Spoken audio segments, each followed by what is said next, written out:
નમસ્કાર વિદ્યાર્થી મિત્રો, કરંટ અફેર બાય ઉર્વિશ પટેલની ચેનલમાં આપનું સ્વાગત છે. તો દોસ્તો, આજે વાત કરવાની છે થોડા વન લાઇનર ક્વેશ્ચન જે તમને આવનારી પરીક્ષા માટે ખૂબ જ ઉપયોગી સાબિત થઈ શકે. તો પહેલો જ પ્રશ્ન છે કે વિશ્વ ખેલ પત્રકાર દિવસ ક્યારે ઉજવાય છે? વિશ્વ ખેલ પત્રકાર દિવસ ક્યારે ઉજવાય છે? તો દોસ્તો, ખાસ યાદ રાખવું રહ્યું કે 2 જુલાઈએ ઉજવાય છે. અને ત્યારબાદ વાત કરું તો કે ભાઈ રાષ્ટ્રીય ખેલ દિવસ એ ક્યારે ઉજવાય છે? તો રાષ્ટ્રીય ખેલ દિવસ આપ જાણો છો એ પ્રમાણે 29 ઓગસ્ટે ઉજવાય છે. ક્યારે? 29 ઓગસ્ટે ઉજવાય છે. અને રાષ્ટ્રીય ખેલ દિવસ દોસ્તો વાત કરું તો કે મેજર ધ્યાનચંદનો જન્મદિવસ છે. એ દિવસે ભારત સરકાર દ્વારા ખૂબ જ મહત્ત્વના અને અગત્યના પુરસ્કાર આપવામાં આવે છે. અને કહેવામાં આવે છે કે મેજર ધ્યાનચંદ એ આપણા હોકીના જાદુગર તરીકે ઓળખાય છે. અને મેજર ધ્યાનચંદનો જન્મ એ ક્યાં થયો હતો? તો ઉત્તર પ્રદેશમાં થયો હતો. અને એ જ રીતે બીજો અગત્યનો મહત્ત્વનો પ્રશ્ન બની જાય છે કે ભાઈ આંતરરાષ્ટ્રીય શું કર્યો છું? આંતરરાષ્ટ્રીય ખેલ દિવસ એ ક્યારે ઉજવાય છે? તો 6 એપ્રિલે ઉજવાય છે. ક્યારે ઉજવાય છે? 6 એપ્રિલે ઉજવાય છે. ઓકે, એટલે ખાસ આ યાદ રાખવું જરૂરી છે. ત્યારબાદ દોસ્તો વાત કરું તો કે ભાઈ બાંગ્લાદેશના તાજેતરમાં વચગાળાના પીએમ તરીકે શું કર્યું છું? વચગાળાના પીએમ તરીકે કોની પસંદગી કરવામાં આવી છે? તો ખાસ દોસ્તો યાદ રાખજો, મોહમ્મદ યુનુસ. કોની? મોહમ્મદ યુનુસની પસંદગી કરવામાં આવી છે. અને દોસ્તો વાત કરું તો કે મોહમ્મદ યુનુસ એ કયા ક્ષેત્ર સાથે સંકળાયેલા છે? તો અર્થશાસ્ત્ર ક્ષેત્રે સંકળાયેલા છે. અને મોહમ્મદ યુનુસને કહેવાય કે અર્થશાસ્ત્રના ક્ષેત્રનો નોબલ પારિતોષિક પણ આપવામાં આવ્યો છે. આના પરથી બીજો પ્રશ્ન એ બને કે બાંગ્લાદેશની કહેવાય કે આંતરરાષ્ટ્રીય રમત કઈ છે? બાંગ્લાદેશની રાષ્ટ્રીય રમત કઈ છે? બાંગ્લાદેશની રાષ્ટ્રીય રમત કઈ છે? તો દોસ્તો ખાસ યાદ રાખવું રહ્યું કે બાંગ્લાદેશની રાષ્ટ્રીય રમત આવશે વન એન્ડ ઓનલી કબડ્ડી. કઈ આવશે? કબડ્ડી આવશે. અને એ જ રીતે તમને પૂછાય તો ગુજરાતની રાજ્ય રમત કઈ છે? તો ખાસ યાદ રાખવું રહ્યું કે વન એન્ડ ઓનલી આવશે કે ગુજરાતની રાજ્ય રમત પણ કઈ છે? કબડ્ડી છે. અને ભારતની રાષ્ટ્રીય રમત કઈ છે? તો દોસ્તો આપણી હોકી છે. કઈ છે? હોકી છે. ત્યારબાદ વાત કરું તો તાજેતરમાં એમ્સના સભ્યપદે ગુજરાતમાંથી કયા 2 સાંસદોની પસંદગી કરવામાં આવી છે? તો દોસ્તો વાત કરું તો એમ્સ એટલે આપણે કહેવાય કે એકમાત્ર આપણને ગુજરાતમાં જોવા મળે છે. કઈ જગ્યાએ? રાજકોટમાં. એમ્સનું પૂરું નામ થશે all India institute of medical science.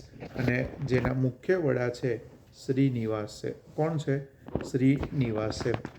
AIIMS દોસ્તો વાત કરું તો કે આપણે ગુજરાતમાં શરૂ કયા વર્ષે કરવામાં આવી હતી એ આપણા માટે ખૂબ જ મહત્ત્વનો અને અગત્યનો પ્રશ્ન થઈ જાય.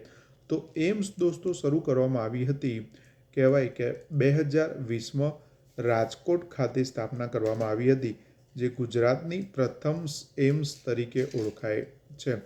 અને એમ્સના વડા એટલે કે અત્યારે હાલમાં રાજકોટ એમ્સના ડાયરેક્ટર તરીકે કોણ છે? તો CDS કટોચ સાહેબ છે. કોણ છે? CDS કટોચ સાહેબ છે. અને એમ્સમાં તાજેતરમાં સભ્યપદે વાત કરું તો કોની પસંદગી કરવામાં આવી છે? તો ગેનીબેન ઠાકોર, જેઓ બનાસકાંઠા લોકસભા મતક્ષેત્રના કોંગ્રેસ પાર્ટીના કહેવાય કે કોંગ્રેસ પાર્ટી તરફથી સાંસદ સભ્ય બન્યા છે. અને બીજા છે રાજકોટના સાંસદ સભ્ય એવા પરસોત્તમભાઈ રૂપાલા છે. ઓકે, એટલે ખાસ દોસ્તો આ બંને કહેવાય કે ખાસ યાદ રાખવા જરૂરી છે. ત્યારબાદ વાત કરું તો કે ભાઈ આ બંનેનું મતક્ષેત્ર કયું છે? તો રાજકોટ આવશે. અને ગેનીબેન એમનું બનાસકાંઠા આવશે. કયું આવશે? બનાસકાંઠા આવશે. ઓકે, એટલે આ ખાસ યાદ રાખવું જરૂરી છે. ત્યારબાદ આગળ વધીએ તો કે ભાઈ રાજકોટ. રાજકોટમાં કયું વન આવેલું છે એ તમારે મને કમેન્ટ કરીને કમેન્ટ સેક્શનમાં જવાબ આપવાનો છે. રાજકોટમાં કયું વન આવેલું છે? શું કર્યું છું?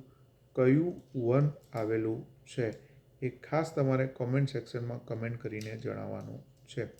એટલે દોસ્તો આ રીતે જે પણ અહીંયા નાના અને અગત્યના અને મહત્ત્વના પ્રશ્નો છે એ પણ હું તમારી સાથે ચર્ચા કરતો રહીશ, જે તમને આવનારી પરીક્ષા એમ્સનો પ્રશ્ન હોઈ શકે છે.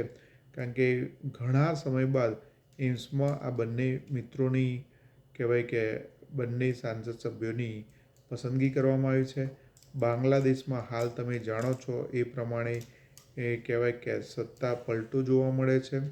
અને બીજું મહત્ત્વની વાત કરું કે તાજેતરમાં જ કહેવાય કે આપણા ધ્વજવાહક એટલે કે ઓલિમ્પિકના ધ્વજવાહક તરીકે કોની પસંદગી કરવામાં આવી છે?